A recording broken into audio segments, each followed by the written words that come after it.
Islam remained vibrant and expansionist for centuries, but its height had passed.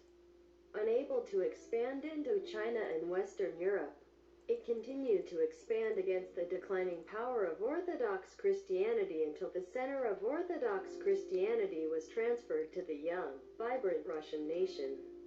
Islam eventually began a period of withdrawal and decline before the advancement of Western European Christianity.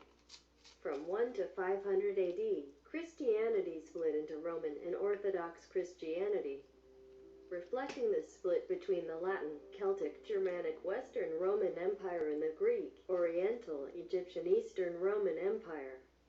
Because the former was racially and spiritually more homogeneous, Western Christianity evolved into a new and vibrant spirituality. This was due to the incorporation of European pagan spirituality that transformed Western Christianity. But Orthodox Christianity remained spiritually divided, a mixture of Greek, Hellenism, and the more Semitic and Egyptian spiritualities, which prevented the Orthodox Church from becoming a stronger force in the political authority, and thus it remained subservient to the emperor. In the West, the political authority declined and disintegrated as the Western Church continued to grow stronger and outlived the Western Roman Empire's secular authority. From 500 to 1000 AD, the Western Church continued to grow stronger and was responsible for the resurrection of the secular authority of the Roman state. But the Church remained the dominant power until 1500 AD. While in the East, the Orthodox Church remained subservient to the secular authority of the Byzantine state. Orthodox Christianity declined before the expansion of Islam, and its only expansion was into the Russian Kiev Empire, which remained weak until after the decline and eventual fall of the authority of the Orthodox Church 1000 to 1500 AD.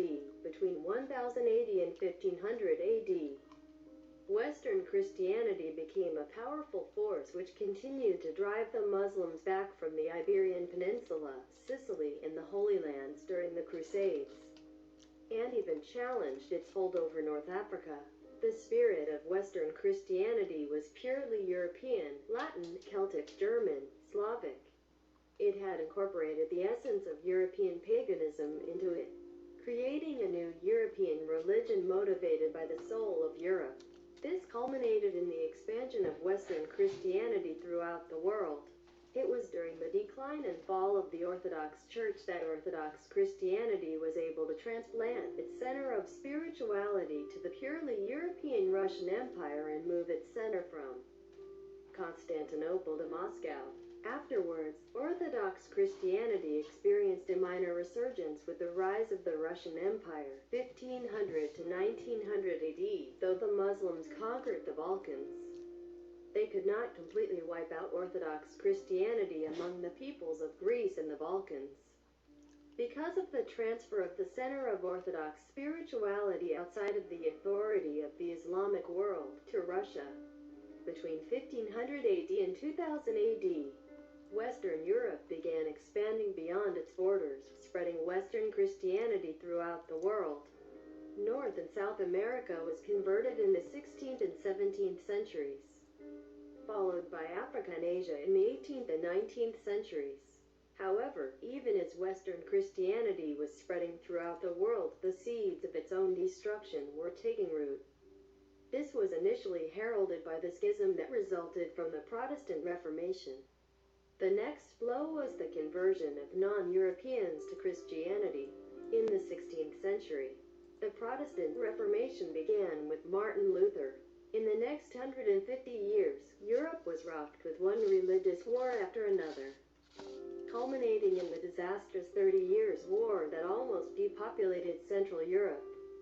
The split in Western Christianity caused the Protestants to abandon the old Christianized pagan ceremonies, customs, and traditions that had been incorporated into Christianity more than 1,000 years earlier, and turn toward the Old Testament, thus becoming more Semitic and less European. Since then, Christianity has become progressively more secularized. In the 20th century, even Catholicism underwent a secularization after Vatican II. The result has been a steady decline in Christianity throughout the Western world, especially in the West's homeland, Europe. This trend was followed by a second de-browning of Christianity. Beginning with the conquest of South and North America, Western Christianity began converting non-Europeans to their faith. Both Protestant and Catholic churches have spent a great deal of time and resources in spreading the Christian faith to Africans, Asians, and American Aborigines. As a result, in the 21st century, about 80% of all Christians are of non-European ancestry. This has caused tremors throughout the Christian world. The European paganization that took place 2,000 years ago, when Christianity was first brought to Europe, has been being undone in the last 500 years. Beginning with the incorporation of customs, traditions, and rituals of the pagan religions of the American Aborigines into the Christian churches of South and Central America. The same process is now taking place in Africa and Asia, as hundreds of millions of Africans and Asians have converted to Christianity. The result is new spiritual chasms appearing in Christianity. Even within the Universal Catholic Church, there are divisions appearing, as the Church in Africa is becoming distinctively African, while the Church in India is becoming distinctively Indian. The same is true of the Catholic Church in every part of the world, and eventually they will have nothing in common with each other. The end result will be its collapse into separate churches. While in the European homeland of Christianity, both the Catholic and Protestant churches have declined to the point that only about 20% of Europeans today consider themselves Christians. Most of them are over 50 years old, and only about 1% claim that they go to church every Sunday. In the United States, Christian churches have declined and resisted decline at the same time. Among European Americans in the United States, Christianity has been declining in importance for the last 50 years. But the churches have been replacing their declining constituencies with the immigrants from the Third World. Today, the membership of the Catholic Church in the United States is more than 50% non-white. The same is rapidly happening to the Protestant churches. Even the Mormon Church, with a high birth rate among its original all-white membership, has become about 50% non-white, as it has conducted a rigorous campaign of conversion among Third World populations. As the constituency of the Christian churches become more and more diluted in a diversity of races, nationalities, and cultures, the original folk soul of Europe has lost its spiritual hold over Christianity, thus weakening its spirituality. Our people have turned away from what has become an alien religion. They no longer find a spiritual solidarity within the Christian churches. They have begun searching for a new spirituality, and many have turned to Eastern and other exotic cults. Still others have sought to try and resurrect the old spirituality which once existed within the Christian churches. Many Protestants have turned to an evangelic form of Christianity, in hope of recapturing that lost spirituality. The same has been true with Catholics. Many have turned to churches that have resurrected pre-Vatican II customs, rituals, and the all-Latin Mass. But their efforts are too little, too late, and cannot reverse the tide of diversity and multiculturalism that is transforming every aspect of Western civilization. The poison has seeped too deep into the institutions. Our people have lost contact with the gods of their ancestors, even though the bonds they shared with them were through a Christian filter. It was enough to ensure their spiritual vitality. Today those bonds have been cut and our people are adrift. Islam is experiencing a revival partly due to the vacuum that has been created within the spiritual and moral decline of the West. Islam was born of the Semitic folk soul. It conquered a large section of the Old World, passing beyond the ethnic and geographic boundaries of the Semitic homeland. Non-Semitic populations were conquered and many, though not all, were forced to convert to Islam. This diluted the spiritual power of Islam, which has begun a long decline. This decline was accelerated after another non-Semitic group of people, the Turks, invaded the Middle East and converted to Islam. They were a fierce, brave, and determined race of nomadic warriors from the steppes of Asia.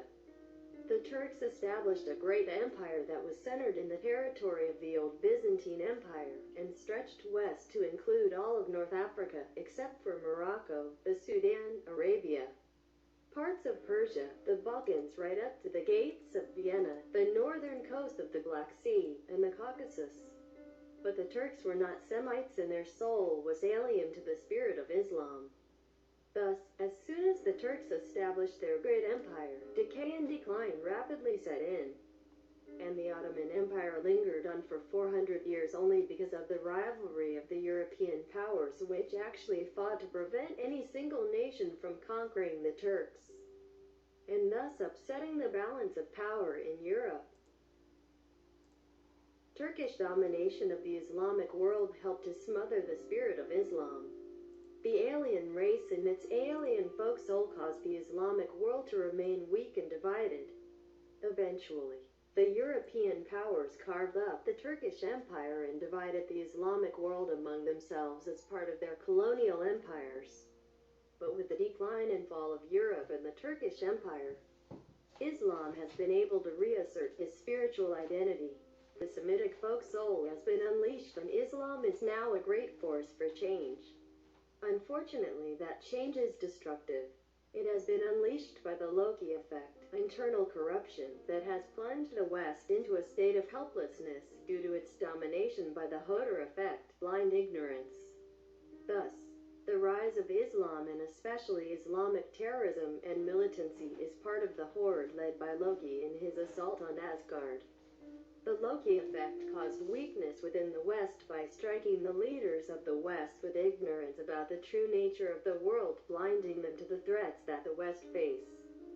Loki is now marshalling the forces of chaos and destruction to assault the gates of Asgard. We are now suffering through the Great Winter, the Age of Fimbul. Soon the forces of darkness will cancel out those of the light, and a new age of darkness and barbarism will reign supreme. There is still hope that our people will survive the coming conflict and darkness, but to do so, we must turn to Baldur.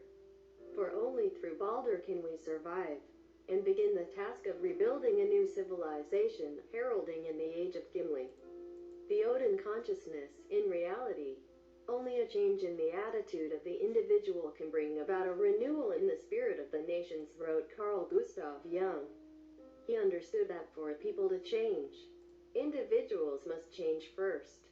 I wrote the book of Baldur Rising because if our people are to survive the coming collapse of the old order, Western civilization, we have got to begin to change the spirit of our people.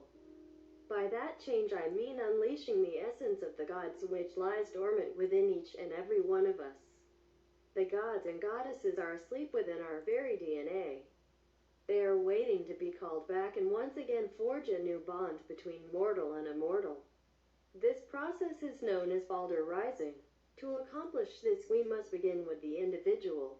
The essence that lies dormant is the Odin consciousness, which manifests itself in the mythological symbols, folk tales and legends of our folk. We can tap into these images, which reside deep within the subconscious, and release their power to transform us.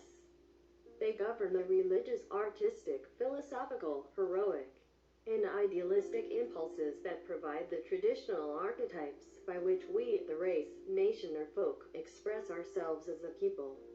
These instruments build our culture and civilization.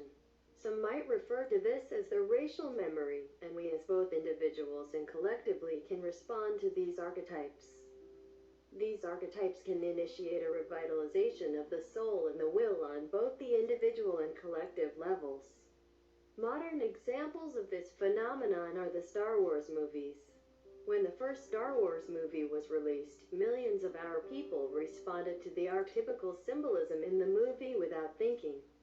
The themes in the movie, which were Arthurian, Western, and Manichaean, acted like a key, unlocking a deep response to those heroic ideals that we all hold dear as a people. The average person did not consciously see the connection to Arthurian legends, or Western tales, or even the cosmic struggle between the forces of light and darkness that predominate much of our European metaphysical subconsciousness. But whether people understood or not, they responded to it. Jung wrote an essay, Woden, which explored the relevance that the power of the gods has to our lives through our subconscious. He wrote, "We must go back to the age of myths," which did not explain everything in terms of man and his limited capacities, but sought the deeper cause in the psyche and its autonomous powers. Man's earliest institutions personified these powers as gods and described them in myths with great care and circumstantially according to their various characters. This could be done the more readily on account of the firmly established primordial types that exercise direct influence upon them. Jung is telling us that the life force of the gods remained within our subconscious, though it was suppressed by the intrusion of Christianity. This life force still manifested itself by transforming Christianity greatly.